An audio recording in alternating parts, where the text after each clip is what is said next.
Welcome back to Geometry Classroom. Today we'll continue with our section called Area of Bidimensional Geometric Shapes. Today we'll learn how to compute the area of quadrilaterals and circle. But for now, let's start with area of parallelogram. The area of parallelogram is the product of the base and its height. So whenever you have a parallelogram like this, its area would be the product of its base and the height, right? But as I said for triangle in the previous lesson, any of its sides of the parallelogram could be a base, right? But if we consider this side as a base, this is the height. Remember, the height of is a line segment that joins the vertex that is opposite to the side and is perpendicular to the side, right? But the problem is how we decide which vertex is the opposite to the base, because in this case we have two vertices, right? So any of these vertices could be the opposite vertex for this base. Now, if we consider this one as the opposite vertex, we simply draw the line segment perpendicular to the base, which is this one, right? If we consider this vertex as the opposite vertex for this base, we simply draw a perpendicular line, right? To the side. We can extend this side until intersect this perpendicular line segment, right? As we can see, these two segments are the same, right? So it doesn't matter. Good. So let's have an example with computing area of a parallelogram. So find the area of this parallelogram. As we can see, the base of this parallelogram is this side, right? We know from a previous lesson that opposite sides of a parallelogram are parallel and congruent, right? Also, the other pair of opposite sides are also congruent and parallel, right? But the consecutive sides are different, right? Now, because this side is 11 centimeters and is opposite to the base, our base, right? We can say the length of this side, which is the base, would be also 11 centimeters, right? The height of the parallelogram would be 5 centimeters, right? Remember, the height is always perpendicular to the base.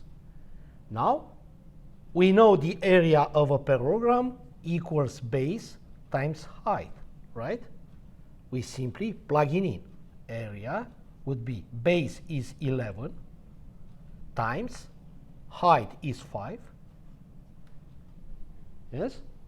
We find the product of 11 and 5. You'll get 55. And now we have to mention the units. Remember, an area is measured in square units. In this case, the unit is centimeters, so we can say square centimeters. Yes? Now, let's move on to another quadrilateral. Another quadrilateral is rhombus. A rhombus, as we know, is a parallelogram with all of its sides congruent. Also, the diagonals of a rhombus are perpendicular. Now, the area of a rhombus is half of the product of its diagonals, right? In other words, the area of a rhombus, let's say the rhombus, equals half of the product of its diagonals. Good. Now, let's have an example with computing area of a rhombus. Rhombus ABCD has AC equals 10 and BD equals 17. AC and BD are diagonals. Remember, a diagonal is a line segment that joins two opposite corners, right? For example, in this case, A and C are opposite corners. So the line segment that joins them is called diagonals. In a rhombus, we have two diagonals, AC and BD, right? So let's apply the formula. So we know area would be AC, right, times BD over 2. But AC equals 10. BD equals 17. And we divide their product by 2. 10 times 17 equals 170 over 2. Half of 170 equals 85. Yeah? Because we don't have any units, just numbers, we leave as it is. So don't forget, whenever you have a rhombus, the area of a rhombus is half of the product of its diagonals. Now, another shape that we deal a lot in real life is rectangle. Yes? And I hope everybody, is familiar with the area of a rectangle. The area of a rectangle is the product of its length and width, right? Now, how we identify the length and width in a rectangle? We know the length of a rectangle is always the longest side. Width is the shorter side. Yes? Whenever you have a rectangle, you find the length of the longer side and the length of the shorter side, and you multiply them. Now, let's have an example.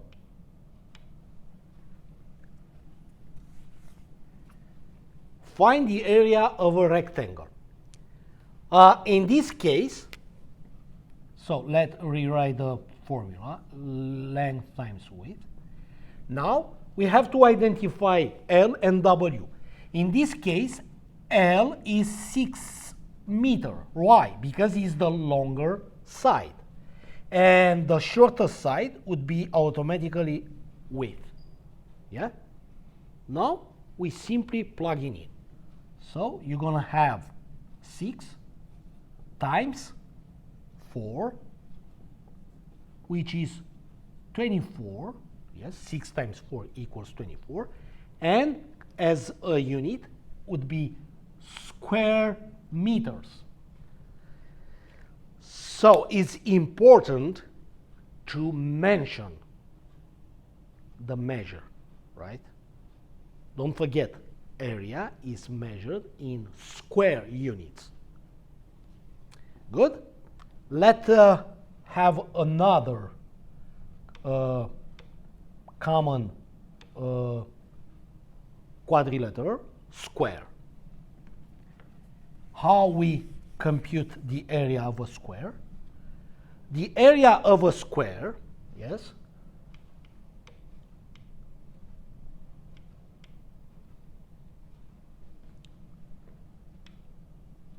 is the product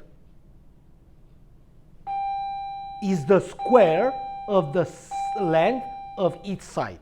Yes? In other words, the area of a square is the square of the length of each side. Yes? It's simple. Now, let's have an example. Find the area of the given square. In this case, the length of the square is 18, which means S is 18 feet, right? So we simply plug it in, right? So area would be 18 times 18, which is 18 squared, right? Remember, a square is a parallelogram with all of its sides congruent and all of its angles right angles, right? So this is also 18 feet. This is 18 feet. This is 18 feet, right? So you find area by multiplying its length by itself. Yeah? So 18 squared would be 324. And now the units is square unit or square feet in this case. Good. Another shape, common shape that we deal a lot in real life is trapezoid, right? The area of a trapezoid is half of the product between its height and the sum of its bases, right? Remember, a trapezoid is a quadrilateral, right, with two opposite sides parallel and the other two opposite sides non-parallel, right? The parallel sides, right, are called bases. This is the shorter base, this is the longer base, right? So the area of such a trapezoid is half of the product between its height and the sum of its bases. Remember, the height of the trapezoid is the line segment that is perpendicular to both bases, right? As we can see, height is perpendicular to B2 and in the same time perpendicular to B1. Good? So let's have an example. In this example, it says the two parallel sides of a trapezoid measures 15 centimeters and 9 centimeters, right? So we have to identify which one is 9, which one is 15. Of course, the shorter base would be 9, right? Because 9 is less than 15. So B1 equals 9 centimeters. And B2, yes, would be 15 centimeters. It says if the height of the trapezoid is 6 centimeters, what is the area of the trapezoid? The height is this segment, right? And equals 6 centimeters. Now, because everything is given, right? We are simply plugging in the area of the trapezoid. So let's rewrite it. A equals B1 plus B2 in parentheses. Don't forget to put parentheses. Yes, because you multiply the height by the sum of the bases. If you don't put the parentheses, it's wrong, right? Times height over 2. Good. So you plug it in. You open parentheses. B1 is 9 centimeters plus B2 is 15 centimeters. Then close parentheses. Then we multiply by a height, which is 6, over 2. Yes? Now, we apply PEMDAS. First, we evaluate the parentheses. 9 plus 15 equals 24, right? 24 times 6 over 2. 24 over times 6 would be 144, right? Divided by 2. Yes? Half of 144 would be 72. And now, again, the units. Squared unit or square centimeters.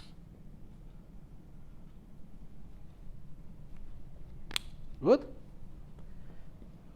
And the last shape we'll talk about is area of a circle. Again, this shape is very common, right? So you already learn about circles and area of the circle in middle school. Just a little reminder, right? So the area of a circle would be the product of number pi and the square of the radius, right? So would be pi times r squared. Depending on the case, I'll give you another formula that is equivalent to this one. And the area depends on the diameter, right? When the diameter is given, we have area of the circle would be pi times d squared over 4. D is the diameter, right? So you can use either one, right? But the most common form of the formula for area of a circle is this one, right? Now, let's have an example.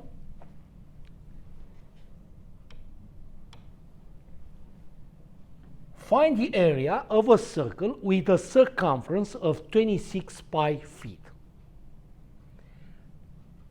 As we know, to find area, we need radius. Radius here is not given directly. We have to find out. But we know the circumference of this circle is 26 pi. We know the circumference of a circle is given by this formula. C equals 2 times pi times r, right? Yes? But C equals 26 pi. We replace C by 26 pi equals 2 times pi times r. And we simply solve for r. To solve for r, we divide by 2 pi both sides. Right? Now, pi and pi divide out, right? I like to say pi and pi say goodbye. And then 26 divided by 2 would be 13. So radius would be 13. Right? Now, all we need to do is to plug it in the formula of area.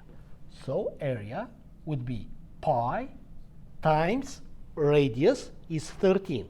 Yeah, we square 13. Now, we know 13 squared is 169.